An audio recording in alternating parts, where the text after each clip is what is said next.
ಎಲ್ಲ ಖುಷಿಯಾಗಿದ್ದೀವಿ. ನೀವು ಖುಷಿಯಾಗಿಲ್ಲ ಅಷ್ಟೇ ಬಂದಿರುತ್ತೆ. ನಮ್ಮ ವಿರೋಧ ಪಕ್ಷದ ಮಿತ್ರರು ಹಿಂದೆ ಇದಕ್ಕೇನೋ ಇದನ್ನ ಹೋಗಿ ಹಿಂದೆ ನಮ್ಮ ಸಮುದಾಯ 17% ಇದ್ದದ್ನಾಗ ಬಿಜೆಪಿ ಮಿತ್ರರು ನಮ್ಮ ವಿಚಾರದಾಗ ಮಾತಾಡೋಕ್ಕಾಗಲ್ಲ. ಯಾಕಂದ್ರೆ 17% ಇದ್ದದ್ನಾಗ 4.5% ಕೊಟ್ಟಿದ್ದಾರೆ. ಇವತ್ತು 15%ನೊಳಗೆ 4.5% ಕೊಟ್ಟಿದ್ದಲ್ಲ, ಅದು ನಿಜವಾಗ್ಲೂ ನಾನು ಅಭಿನಂದನೆ ಹೇಳಲಿಕ್ಕೆ ಇಷ್ಟ.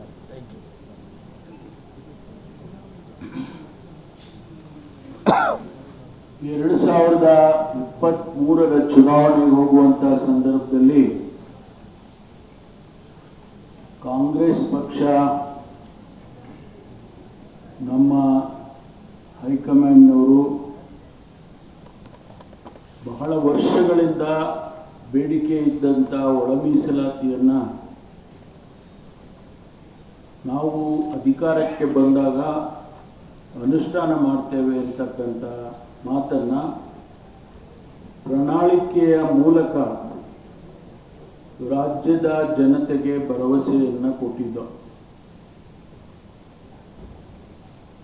ಅದಕ್ಕೂ ಮೊದಲು 2018ರಲ್ಲೂ ಕೂಡ ಬೇಡಿಕೆಯನ್ನು ಇಟ್ಟಿದ್ರು, 2013ರಲ್ಲೂ ಕೂಡ ಬೇಡಿಕೆಯನ್ನು ಇಟ್ಟಿದ್ರು.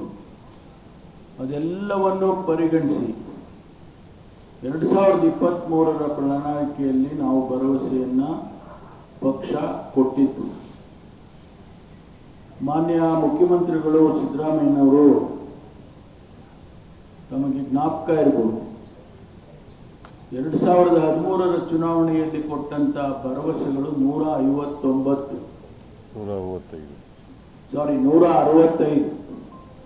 158 ಭರವಸೆಗಳನ್ನು ಕೂಡ ಯಾರಾದರೂ ಒಬ್ಬ ಮುಖ್ಯಮಂತ್ರಿ ಒಂದು ಪಕ್ಷ ಅನುಷ್ಠಾನ ಮಾಡಿದೆ ಅಂತ ಹೇಳಿದ್ರೆ ಅದು ಮಾನ್ಯ ಸಿದ್ದರಾಮಯ್ಯನವರು ಮುಖ್ಯಮಂತ್ರಿಗಳಾಗಿ 2013ರಿಂದ 2018ರವರೆಗೆ. ಅದೇ ಪ್ರಕಾರ 2023ಕ್ಕೆ ಇವತ್ತು ನಾವು ಪಕ್ಷ ಏನು ಭರವಸೆಗಳನ್ನು ಕೊಟ್ಟಿತ್ತು, ಹಂತ ಹಂತವಾಗಿ ಎಲ್ಲವನ್ನು ಕೂಡ ಇವತ್ತು ಅನುಷ್ಠಾನ ಮಾಡ್ತಕ್ಕಂಥ ರೀತಿಯಲ್ಲಿ ನಮ್ಮ ಸರ್ಕಾರ ನಡೀತಾ ಇದೆ. ಬಹಳ ಮುಖ್ಯವಾದಂಥದ್ದು ಇದು. ಇಡೀ ದೇಶದಲ್ಲಿ ಎಲ್ಲ ರಾಜ್ಯದಲ್ಲೂ ಕೂಡ ಒಳ ಮೀಸಲಾತಿಯನ್ನು ಕೊಡಬೇಕು ಅಂತ ಹೇಳಿ ಬೇಡಿಕೆಯನ್ನು ಇಟ್ಟಿದ್ದಾರೆ. ಮತ್ತು ಎಲ್ಲ ಮಿನಿಸ್ಟ್ರಿಗಳು ಭಾಗವಹಿಸಿದ್ರು, ಕ್ಯಾಬಿನೆಟ್ನಲ್ಲಿ ಎಲ್ಲ ಮಂತ್ರಿಗಳು ಏನೇನಪ್ಪ ಸಿಎಂ ಸರ್ ಇಂಗ್ಲಿಷಲ್ಲಿ ಒಂದು ಬ್ರೀಫ್ ಮಾಡಿಬಿಡಿ ಸರ್, ತುಂಬ ಹಿಸ್ಟಾರಿಕಲ್ ಡಿಸಿಷನ್ ಇದು. ಕೈಬಿಡಿ ಅಂತ ಹೇಳ್ಬಿಟ್ಟು ರಿಕ್ರೂಟ್ಮೆಂಟ್ ಸ್ಟಾರ್ಟ್ ಮಾಡ್ತಿದ್ದೀವಿ. ನೋಡಪ್ಪ, ರಿಕ್ರೂಟ್ಮೆಂಟ್ ಸ್ಟಾರ್ಟ್ ಮಾಡ್ತೀವಿ, ನಾಳೆಯಿಂದಲೇ ನೋಟಿಫಿಕೇಶನ್ ಇಶ್ಯೂ ಮಾಡ್ತೀವಿ. Historical decision, can you just give us some brief notification? ನೀನು ನೋಡಿ ಕನ್ನಡದಲ್ಲಿ ಬರೀ, ನೀನು ಕನ್ನಡ ಗೊತ್ತಲ್ಲ, ನಿನಗೆ ಕನ್ನಡ ಗೊತ್ತಲ್ಲ, ಬರೆಯಕ್ಕೆ ಹೋಗಮ್ಮ.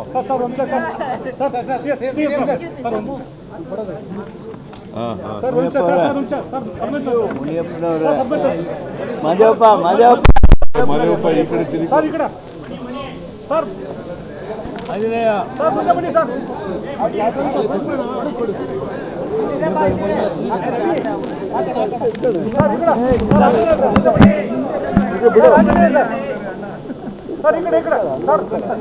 ಸಾಮಾಜಿಕ ಅಧಿಕಾರ ಸಿದ್ದರಾಮಯ್ಯ ಸಾಹೇಬ್ರಿಗೆ, ಸಾಮಾಜಿಕ ಅಧಿಕಾರ ಸಿದ್ದರಾಮಯ್ಯ ಸಾಹೇಬ್ರಿಗೆ.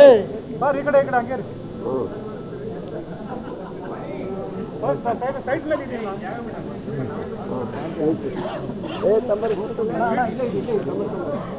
ಸರ್, ಈ ಕಡೆ ಸರ್, ಈ ಕಡೆ ಸರ್, ಎಲ್ಲರೂ ಕೂಡ ಮದುವೆ ಕೂಡ ಸರಿ ಅದನ್ನೇ ತಿನ್ನಲೆಯ ಯಾವ್ದು ಬೇಕು